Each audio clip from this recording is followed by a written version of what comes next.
Hello, so good morning everyone and welcome to today's class. Today happens to be day 2 of our NTC preparation class, and we're going to be looking at numeracy for today. Numeracy. Now numeracy is basically about numbers, So we're going through a lot of topics as we saw in the earlier video yesterday on the intro, the relevant topics we'll be looking at. So let's begin today's topic. Introduction to numbers and numerals. Introduction to numbers and numerals. So in today's topic, the following are the areas you are going to consider. You're going to look at natural numbers, whole numbers, integers, decimal numbers, rational numbers, irrational numbers, even and odd numbers, prime and composite numbers, multiples, and then we delve into LCM, that is the least common multiple. We look at factors and we consider highest common factor, or HCF, otherwise known as the GCF, that is the greatest common factor. We will look at sets of numbers, we would add Venn diagram, and if time permits, we would add also number pattern to it. These are very simple things that will not take much of our time. So let's begin. When we say natural or count number, what are they? So a natural or a count number is simply numbers that are used for counting, and they begin from 1 throughout to infinity. So we use these numbers every day in our counting. So we have 1, 2, 3, 4, 5, 6, 7, 8, 9, 10, etc. So it must be relevant. These numbers are referred to as the count numbers.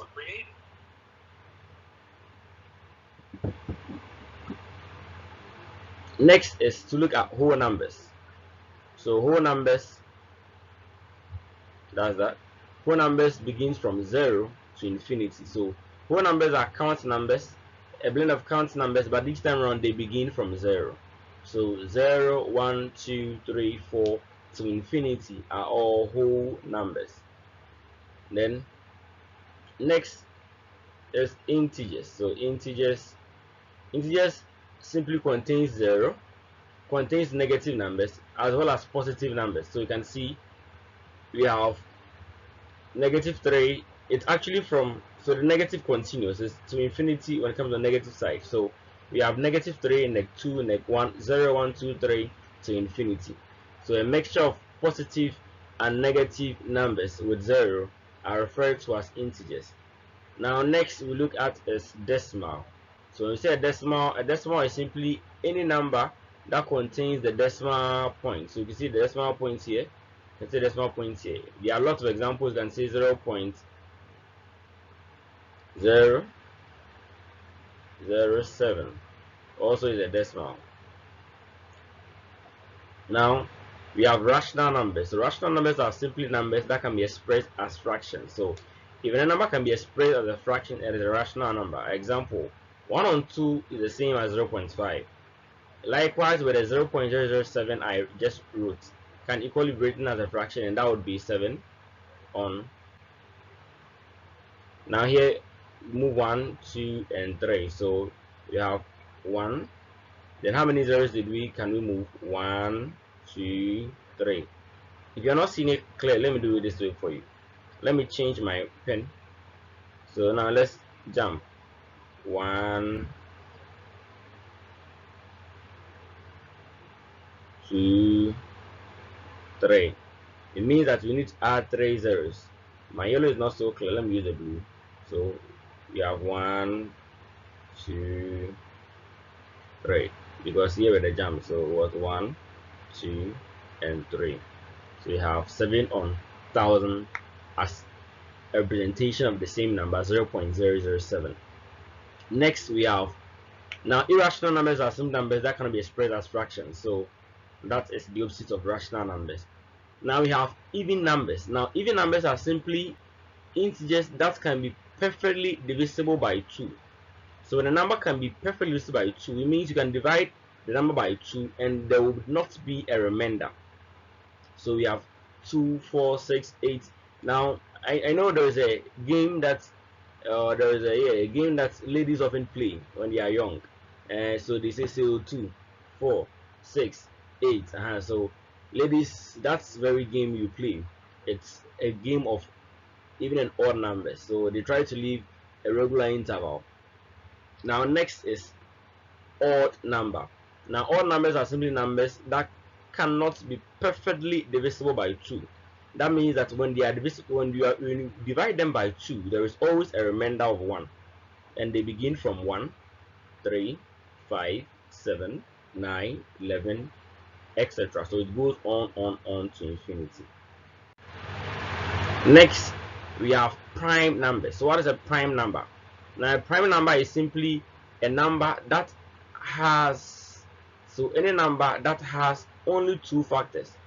So they have only 2 factors. They are called prime numbers, and then those 2 factors are the number 1 and the value itself. So 1 and the number itself. When the number has only 2 factors, 1 and itself, it is called a prime number. So we're looking at what is a factor. So let me just jump and come to what is a factor. So factors are simply numbers which when multiplied gives a particular result. Example, factors of 24. If you want to look for the factors of 24, it means you're looking for numbers that when you multiply would give you that particular result. That would give you 24. So in this example, let's see. 1 times 24 will give you 24. 2 times 12 would give you 24. 3 times 8 would give you 24. And 4 by 6 would give you 24. So these are the factors of 24. So now let's come back to prime numbers. So we said with the prime numbers, they are numbers that have only 2 factors. When we look at 24, 24 is not a prime number simply because it has 1, 2, 3, 4, 5, 6, 7, or 8. It has 8 factors. It means 24 is not a prime number. Example of prime numbers are, let's say, 11. Now 11 has only 2 factors. We have only 1 and 11 itself. There is no other number that can be multiplied. There is no other count number that can be multiplied to give you 11 apart from 1 and 11. So that is with that. Now there is an opposite for prime numbers, and that is called composite numbers. Let me write that here. Composite numbers. COMPOSITE.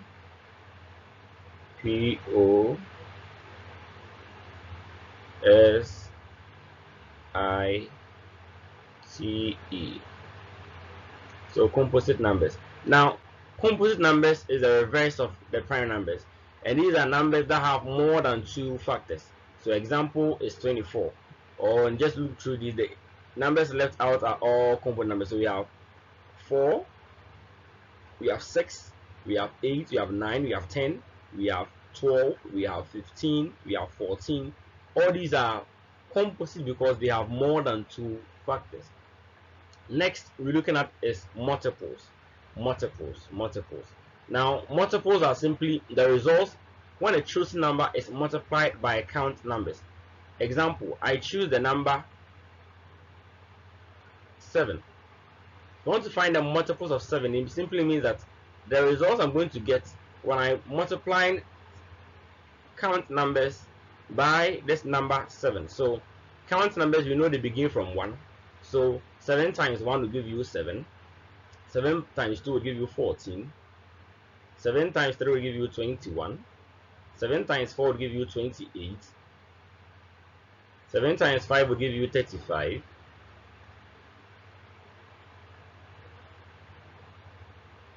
In that order. So I'm sure you do remember in basic mathematics, in the early ages of your life, you were taught this very concept: 2, 1, 2, 2, 2, 4, 2, 3, 6. Now all those things are what we call multiples. So that's with it. Now in multiples, there is one thing that is relevant we need to make note of. That is the least common multiple.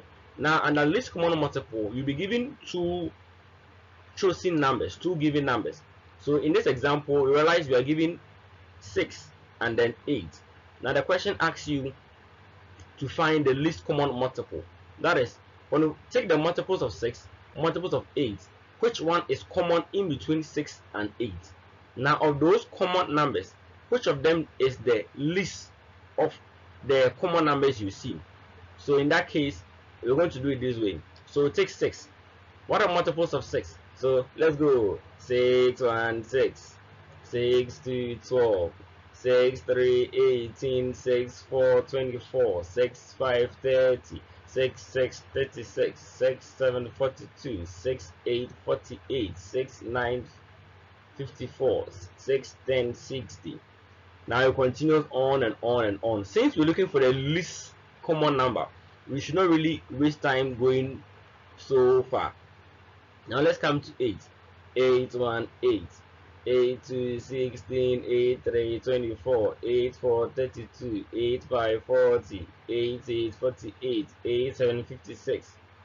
8, 8, 64. 8, 9, 72. 8, 10, 80. Now, we have listed a few of the common numbers. It is our task to now identify which number is common and is the least. So to do this, we simply begin from the least side, that is from the extreme left. So let me choose the yellow background, or let me choose the red. So let's see, 8. Okay, let me start from 6. Now 6, do we have 6 in the 8th column? No, so 6 is out. Now let's come to 12. Do we have 12 in the 8th range? No. Let's come to 18. Do we have 18 in the range of 8? No. Let's come to 24. Do you have 24 over there? Yes. So you can see we have 24 here. We also have 24 there. So 24 is the smallest number that is common. Let's see if we can get other numbers that are common but are larger. So 30, no. 36, no. 42, no. 48, yes. 48 is there. But realize 48 is what? A larger number. It's a bigger number compared to 24.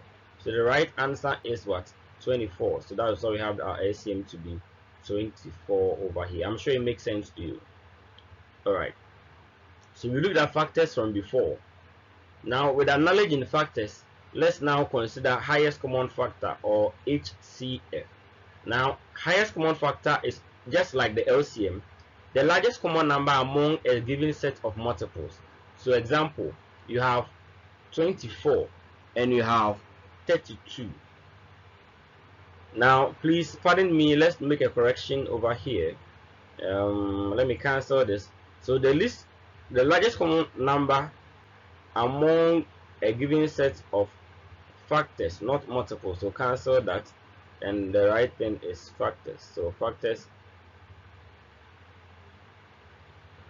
CTOR. Forgive me my poor writing. Alright, so that's with it. Now let's see the factors of 24 and 32. So what numbers which numbers would give us a product of 32? That is, what numbers will we multiply to get 32? And we have 1 and 32 itself. We have 2 and 16. We have 4 and 8. Now 24, we have already listed them elsewhere. Or okay, 24 we have 1 and 24. We have 2 and 12. We have 3 and 8. We have 4 and 6. So of these numbers, we're looking for the highest common factor. So highest, like LCM, we're looking for the least. So we began from what? The extreme left. Because with HFC, we're looking for the largest or the highest number. Let's begin from the extreme right. And so let's compare 32. Do you have 32 also in the 24 range? No. 16. Do you have 16 in the 24 range? No. Now let's come to 8. 8 is here and at 32. Do you have 8 in the 24 range as well? Yes. So 8 is the highest common factor between the factors of 32 and 24. That is it. Now also in today's topic, we'll be looking at a few things that are common math symbols, and then these are things we know already, so let's just brush through them. So addition or the plus sign, we have the subtraction or the minus sign, multiplication or what we call times, which is used to multiply a number to get a product of a given number. Now we have the division or the forward slash sign, which this division sign is the most common one we often use, or the right one. We have equal to or equals, we have less than, greater than, less than or equal to, and also greater than or equal to. So these math symbols are things we should just have in mind. So if you are forgetting all of these, please, please, we are reminding you, just recap all these things so that you can start the math proper. All right, so I'm going to make today's video in two sections. So I'd like to pause here and release a video. Thereafter, we continue with the other parts. But anyway, let's continue so that I can just make it one. So it's going to be a bit larger, but don't worry, we're going to sort it out. Okay, so next topic, sets of numbers. Sets of numbers. Now we have seen numbers in the initial slides. Now the set of numbers, one thing is very important we need to know. Let's identify what a union is and what intersection is. These are the common things that will be assessed in the exam. That's why I'm focusing on that alone. So when you say union, union simply means the list of all the values when given sets are put together.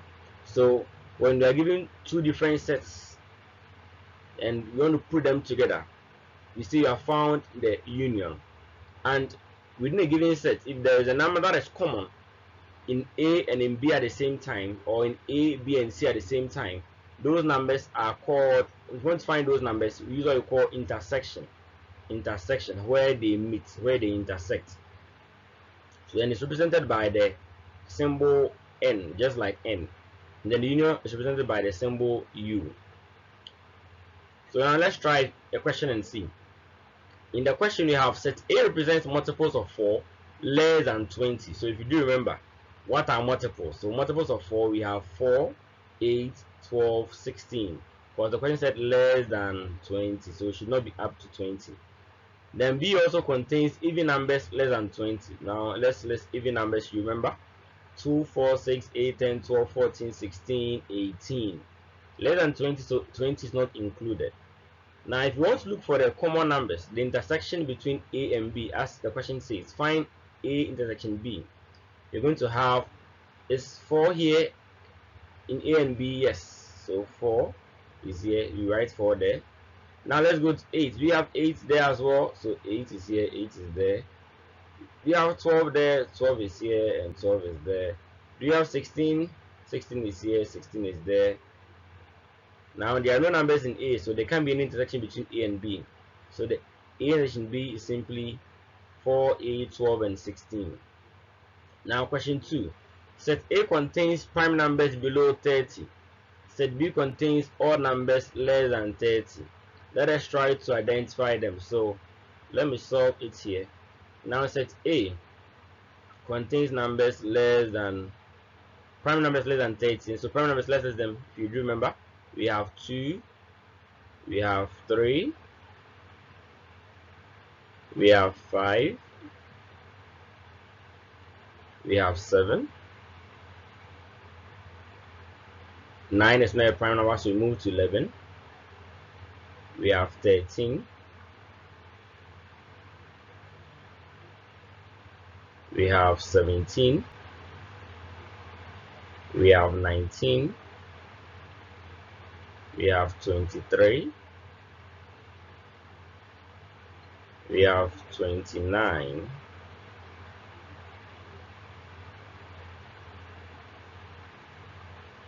Now let's consider all numbers less than 30. So set B has all numbers less than 30, and then they are, that's going to be a lot. So 1, 3, 5, 7, 9, 11, 13, 15.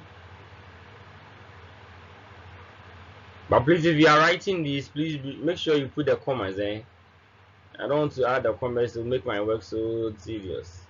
19, 21, 23, 25,